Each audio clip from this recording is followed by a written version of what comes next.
Bueno, ¿cómo les va? Bienvenidos en una mañana súper linda. Les queremos decir que saquen la cara al viento porque hace calor. Todavía tenemos que aprovechar estas últimas temperaturas que se están dando aquí en Capital Federal y en Gran Buenos Aires. ¿Cómo le va, Robert? Hola, muy buenos días, Dolores. Es cierto, 17.8 la temperatura, ¿eh? Lindo día.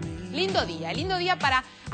Hoy escuché en el noticiero una recomendación de bufanda y campera. Les quiero decir que no, que salgan a la calle porque definitivamente está para remera, Roberto. 24 grados la máxima para hoy. Exacto, va a ser calor y se va a sentir porque la humedad está alta, ¿o no? Sí, es cierto, sí, está arriba del 70%, pero bueno, te digo que el pronóstico indica que la temperatura baja para el día viernes. Sí, bastante, ¿no, Robert? 6 de mínima para el viernes. ¿Lluvias pronosticadas? No, hasta el sábado inclusive, no.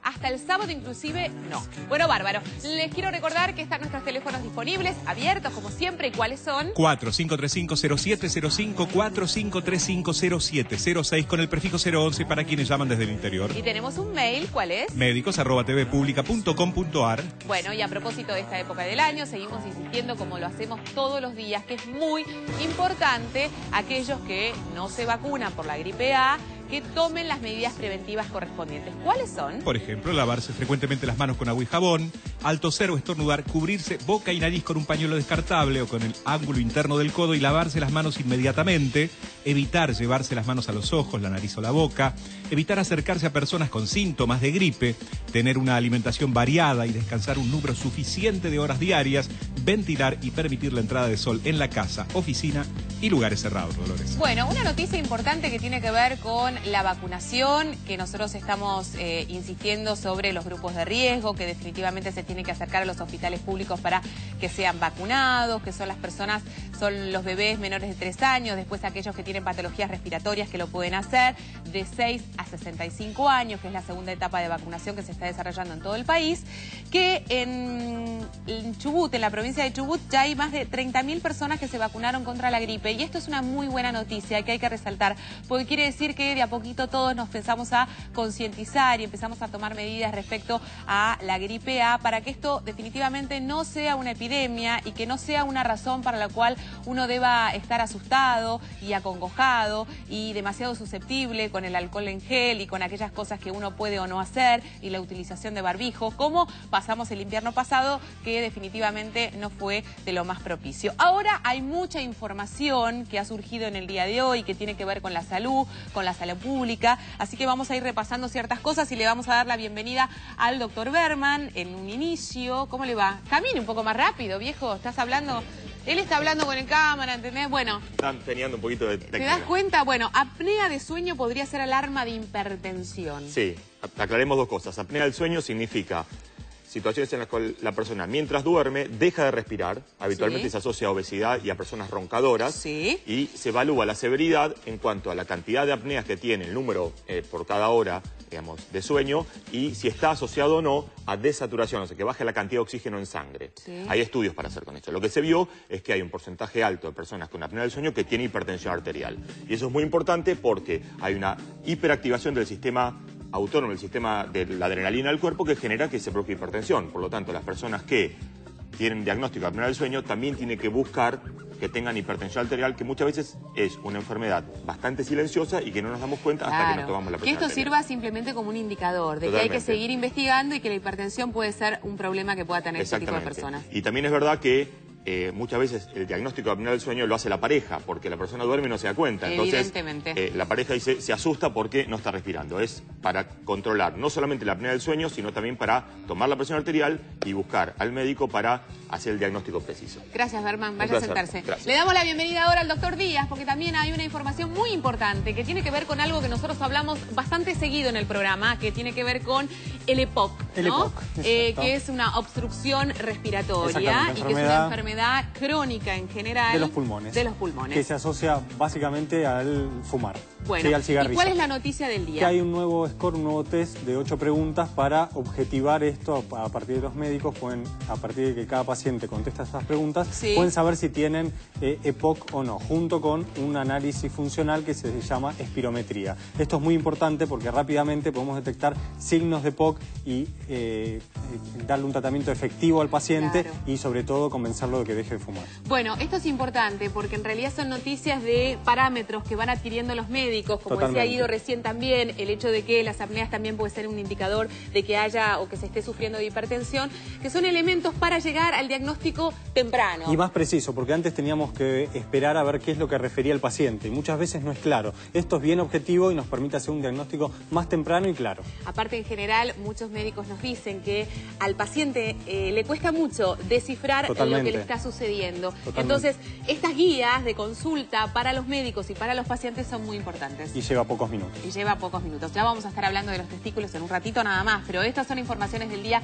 que nos parecía muy importante desarrollarlas y aclararlas. Gracias. Muy bien. Vamos a darle la bienvenida ahora a la licenciada Joal. ¿Cómo le va? Hola, buen día. Buen día para todos. Bueno, y otra información tiene que ver con la ansiedad.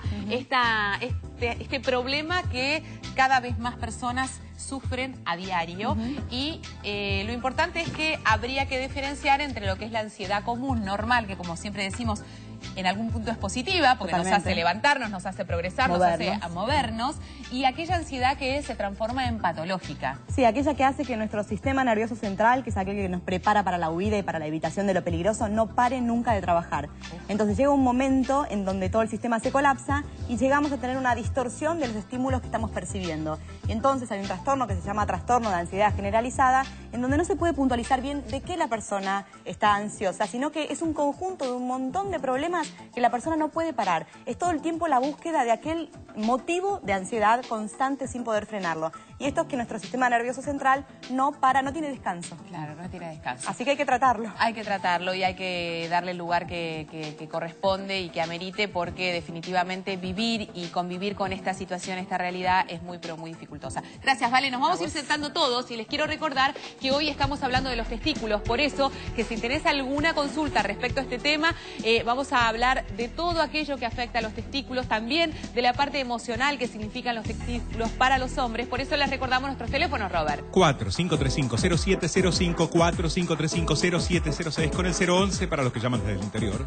Bueno, importante, un tema álgido y que, como veíamos en la mesa de Consentido Público, ya había generado ciertos nervios. ¿Por qué? Porque definitivamente los testículos significan algo muy importante para los hombres y vamos a averiguar qué es lo que significan más allá de la función que cumplen orgánicamente. Por eso, Vale, me gustaría empezar el programa hablando de esto. Y genera un gran revuelo, porque en realidad la sexualidad masculina está muy asociada a los genitales masculinos, a los testículos particularmente, en donde el hombre tiene relacionado su masculinidad a el funcionamiento normal de sus genitales. Entonces se centra ahí. El hombre tiene una sexualidad competitiva, valiente, lo macho, todo lo puedo. No conecto con mis emociones ni con mi fragilidad. Es un poco... Sí, porque eso es muy masculino. En general no vas a escuchar a una mujer diciendo yo soy la más perra o soy la que más... No. Pero ellos necesitan esta competencia, esta competencia viril. Y esto tiene que ver con estos testículos que vienen del latín, que significan pequeños testigos. ¿Testigos de qué? Y de la virilidad de los hombres. Entonces, entre ellos compiten mucho. ¿Qué pasa cuando tienen un trastorno en los genitales? ¿Qué se pone en juego? Los testículos en sí mismos no. En realidad, la identidad sexual de la persona. Entonces, realmente el sentimiento de humillación y desesperación lleva a que tenga realmente conductas de mucho riesgo para su salud, porque le cuesta muchísimo consultar y preguntar. Un hombre que se anime a preguntar, ¿voy a poder tener hijos? ¿Me va a doler? ¿Cuánto va a tardar esto? En realidad salen de la consulta y la mujer le pregunta, ¿y qué te dijo? No sé, el médico sabe. ¿Cómo el médico sabe? ¿Pero vos no preguntaste? No, en realidad no quieren saber. En realidad es una negación. ¿Cuál es el especialista de testículos? El urólogo. El urólogo también. Y hay algunas personas, algunos urólogos hacen andrología, que se especializan específicamente en el tema de la parte hormonal relacionado con los testículos y tiene que ver con el tema de la andropausia. Perfecto. Claro. Así que hay que consultar y conectar con esta parte frágil que no los va a hacer menos machos. Digamos, la verdad que es importante para poder cuidar de su salud. Y aparte, lo más importante es que cuando estos problemas, y ya vamos a hablar orgánicamente de cuáles son los problemas que pueden sufrir los testículos en los hombres, pueden generar trastornos a largo plazo que se pueden multiplicar en el tiempo y generar dificultades a nivel de, por ejemplo, la procreación. Entonces, la consulta tardía, el pudor, el miedo, hace que esto se dilate en el tiempo y no sea efectivo. No, y que tal como el médico, sino tampoco lo charlan con los amigos. Totalmente. No, es algo las prohibido, mujeres hablan como... entre ellas, Obvio. algún problema ginecológico o demás, pero los hombres no. Porque afecta la virilidad y en realidad no, deberían ser más cautos en la revisación porque realmente tienen que hacerse un control y si hay alguna anomalía consultar, que esto no los va a sacar de su identidad masculina, al contrario. Sin embargo, el testículo es la única víscera que está afuera, por lo tanto es mucho más fácil de acceder a revisar, a ver de qué se trata, a ver si hay alguna anomalía. Es mucho más fácil que saber si tenés un problema en el páncreas o en el riñón. O en la próstata, como hablábamos el otro día, que por ahí es una situación más denigrante para el hombre que se tiene que someter a un estudio que no le gusta. Obvio. Bueno, empecemos hablando de las patologías más comunes que pueden sufrir los testículos y una de ellas es la que mencionaba Federica, que había tenido uno de los chicos, que tiene que ver con la torsión de testículo. La torsión del testículo. Esto es algo muy grave. Es una urgencia que nosotros tenemos dentro de pediatría, porque tenemos 6 horas para ver si ese testículo que se torsiona sobre su eje ha comprimido o no los vasos sanguíneos. ¿Es tan importante? Es muy importante. ¿Y por qué es muy importante? Porque si no hay flujo sanguíneo, ese testículo se va a atrofiar y se va a morir. Y si es un solo testículo, se muere, pero si son los dos, tenemos la posibilidad de que quede infértil. Entonces necesitamos operarlo dentro de las 6 horas para que el flujo vuelva a circular normalmente y ese testículo no se muera. De todas maneras, Federica mencionaba, no sé si esto es así, que el testículo puede volver a su curso natural solo, sin necesidad de intervención quirúrgica. Hay una predisposición ligamentaria y demás que hace que por ahí se vuelva a desenroscar solo, pero en general tiene síntomas que a veces no le prestamos demasiada atención. Puede pasar solo mientras esté jugando o corriendo, haciendo algún deporte, no tiene que haber sí o sí un traumatismo, algo que nos llame la atención.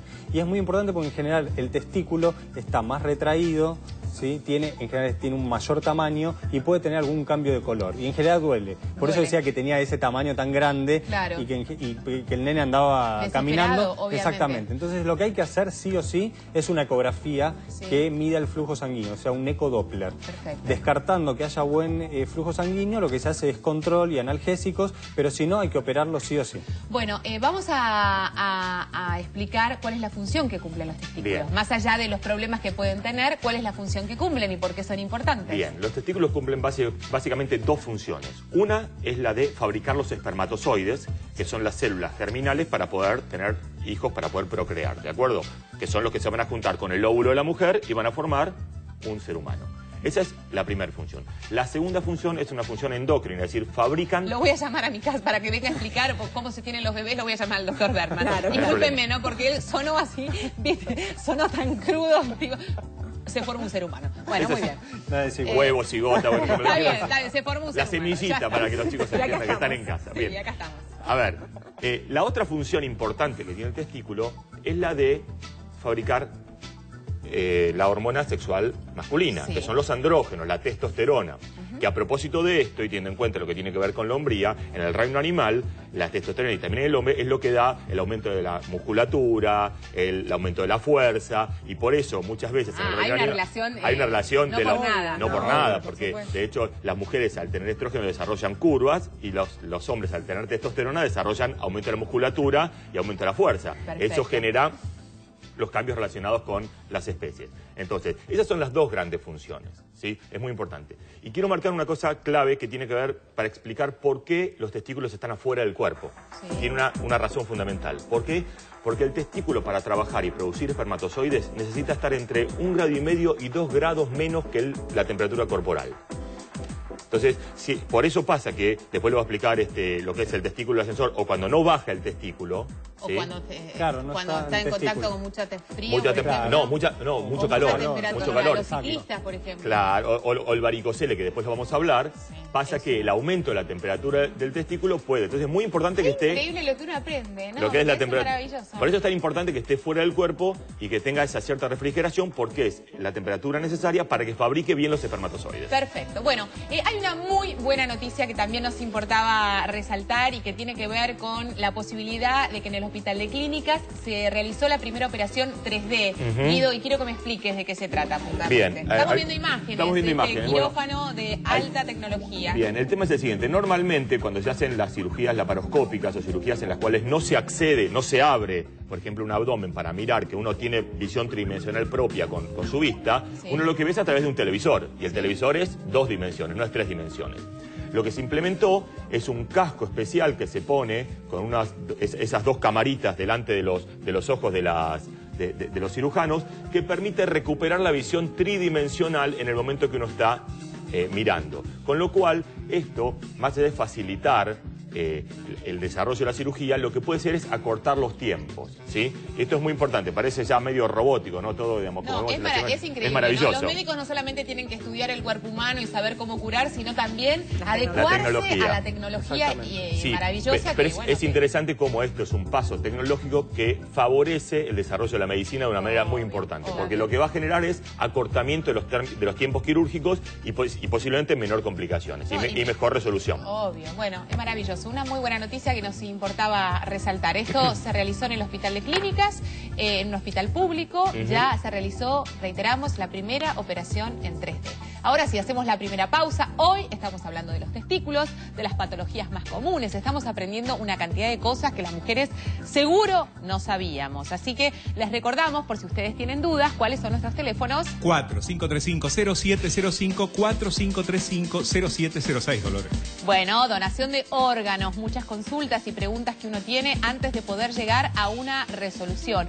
¿Cómo se distribuyen los órganos, Roberto? La asignación de los órganos y tejidos se hace exclusivamente en base a criterios específicos, uniformes en todo el país, que toman en cuenta la compatibilidad biológica entre donante y receptor, para evitar el rechazo, la edad, la antigüedad en lista de espera, el tamaño y el peso de donante y receptor, y el grado de urgencia del receptor. Este sistema asegura que los órganos donados se distribuyan priorizando a los que estén en situación más crítica y a los que posean las características más similares al donante, Dolores.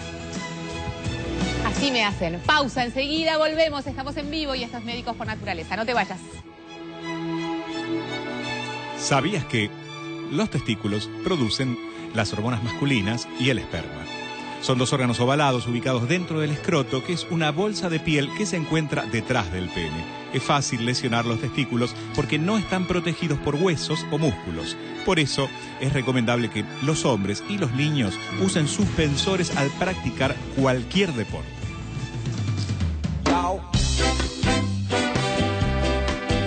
Dime.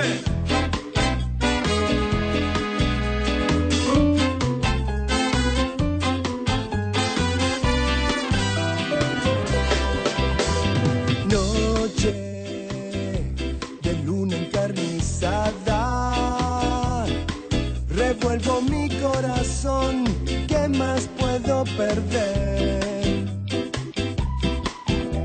Marcado y aferrado a la memoria, desnudo la vieja piel